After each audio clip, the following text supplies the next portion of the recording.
এইটা হচ্ছে আমার জাগৃতি সাংস্কৃতিক যুব সংগঠন পিপিলি আমার সরকার তরফর আমার কিছু নাই যে নিজস্ব সহায়তার আমি ସେମାନେ ধন্যবাদ ধন্যবাদ ଆପଣଙ୍କର ଆମେ ଭାଇମାନଙ୍କୁ କହିଲେ ଆପଣଙ୍କର ଯୋଉ ବନ୍ୟାରେ ଇଏ ହେଇଯାଇଛି ଘର ଦ୍ୱାରା ହେଇଯାଇଛି ସେଥିପାଇଁ ଆମେ ବି ଚାହିଁଲୁ କିଛି ଆପଣଙ୍କୁ ସାହାଯ୍ୟ କରାଯାଉ ସେଥିପାଇଁ ଆମେ କ'ଣ କରୁଛୁ ନା ଆମେ ଯୋଉ ପରିବାର ହିସାବରେ କିଛି 20 ଲକ୍ଷ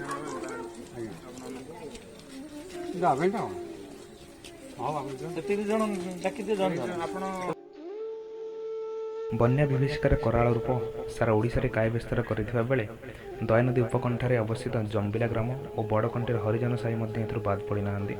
ଜମ୍ବିଲା ଗ୍ରାମର ଲୋକମାନେ ବାସହରା ହୋଇ ବାଗେଶ୍ୱରପୁର ସରକାରୀ ପ୍ରାଥମିକ ବିଦ୍ୟାଳୟରେ ଆଶ୍ରୟ ନେଇଥିବା ବେଳେ ବଡ଼କଣ୍ଟି ହରିଜନ ସାହିର ଲୋକମାନେ ମଧ୍ୟ ନାଇଁ ନଥିବାର ଅସୁବିଧାର ସମ୍ମୁଖୀନ ହୋଇଥିଲେ।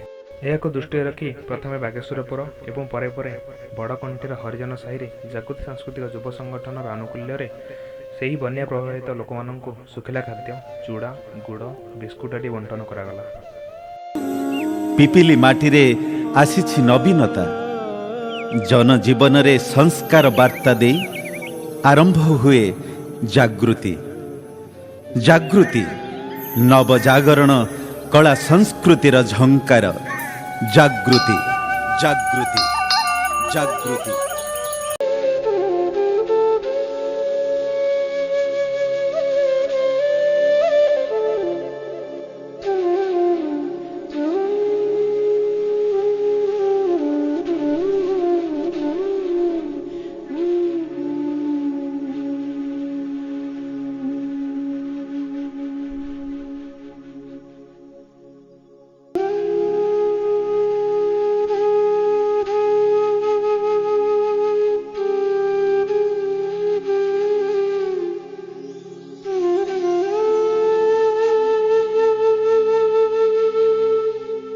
आमे जागृति सांस्कृतिक युव संगठन पिपिली तरफ आज पिपिली निकटस्थ कंटी ग्राम बड़कंटी ग्राम किसी बन्या प्रपीड़ितों रिलीफ नहीं आसीचु किसी शुखिला खाद्य गाँव आज आम बंटन करने प्रस्तुति करूँ आज आसीचु से निकट में किसी शुखिला खाद्य पहुँचाई से किसी उपकृत करने जागृति सांस्कृतिक युव संगठन पिपिली अहर प्रयास कर